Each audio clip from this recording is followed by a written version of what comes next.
ये है माँ मीनाक्षी, वो देवी जिन्होंने पूरी दुनिया को जीतने के बाद सीधे स्वर्ग और वैकुंठ पर हमला बोल दिया, इंद्र को हराया, देवताओं को घुटने टेकने पर मजबूर कर दिया और यहाँ तक कि भगवान विष्णु के धाम को भी अपने अधीन कर लिया और फिर अपनी सेना लेकर वो कैलाश पर्वत पहुंच गई, साक्षात महादेव को ललकारने। लेकिन जैसे ही उन्होंने भगवान शिव पर अपनी तलवार उठाई, एक चमत्कार हुआ और उनके शरीर का तीसरा स्तन गायब हो गया।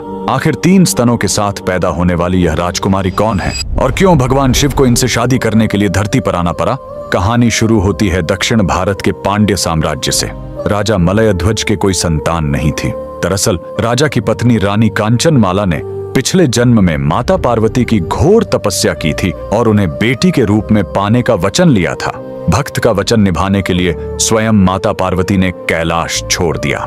राजा ने एक विशाल यज्ञ किया और उसी पवित्र अग्नि से 3 साल की कन्या प्रकट हुई। वह देवी की तरह सुंदर थी, लेकिन उसे देखकर राजा रानी के होश उड़ गए, क्योंकि उस कन्या के शरीर पर 3 स्तन थे। राजा इसे अनर्थ मानने ही वाले थे, तभी आकाशवाणी हुई, हे राजन, डरो मत, ये साधारण बालिका नहीं है, ये साक्षात शक्ति है।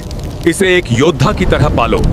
जिस दिन ये अपने होने वाले पति को देख लेगी, इसका तीसरा स्तन अपने आप गायब हो जाएगा। राजा ने उसे बेटों की तरह पाला और उसका नाम रखा मीनाक्षी। पिता की मृत्यु के बाद मीनाक्षी गद्दी पर बैठी। उन्होंने विश्व विजय की यात्रा शुरू की। जो भी राजा सामने आया वो मीनाक्षी की तलवार के आगे टिक नहीं पाया। धरती जीतने के बाद उन्होंने स्वर्ग पर चढ़ाई की और देवराज इंद्र को भी हरा दिया। उनकी भूख यहीं शांत नहीं हुई। वो अपनी सेना लेकर भगवान विष्णु के धाम वैकुंठ पहुंच गईं। वहां भी उनकी शक्ति के आगे कोई नहीं टिक पाया। अब उनके अहंकार की कोई सीमा नहीं थी। उन्होंने सोचा, अब मैं कैलाश को भी जीतकर शिव को अपने अधीन करूंगी। अपनी विशाल सेना लेकर मीनाक्षी कैलाश पर्वत जा पहुंची। नंदी और शिवगणों को हराते हुए वो सीधे महादेव के सामने खड़ी हो गईं। मीनाक्षी ने जैसे ही शिवजी पर वार करने के लिए अपनी नजर उठाई, उनकी नजरें महादेव की शांत आंखों से मिलीं और उसी पल मीनाक्षी का तीसरा स्तन गायब हो गया। उनके हाथ से तलवार छूट गई और वो युद्ध के मैदान में ही शर्म से झुक गईं।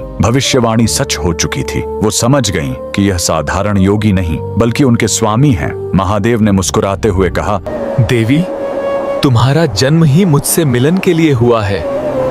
मैं जल्द ही मधुरै आऊंगा। इसके बाद धरती का सबसे भव्य विवाह हुआ। भगवान शिव सुंदरेश्वर बनकर मधुरै आए। स्वयं भगवान विष्णु जो मीनाक्षी के भाई बनकर कन्यादान किया। आज भी मधुरै का मीनाक्षी अम्मन मंदिर उसी शक्ति का प्रतीक है। वहाँ आज भी पहले रानी मीनाक्षी की पूजा होती है और बाद में भगवान शिव की। नारी शक्ति के इस अद्भुत रूप के लिए कमेंट में लिखें, जय मां मीनाक्षी।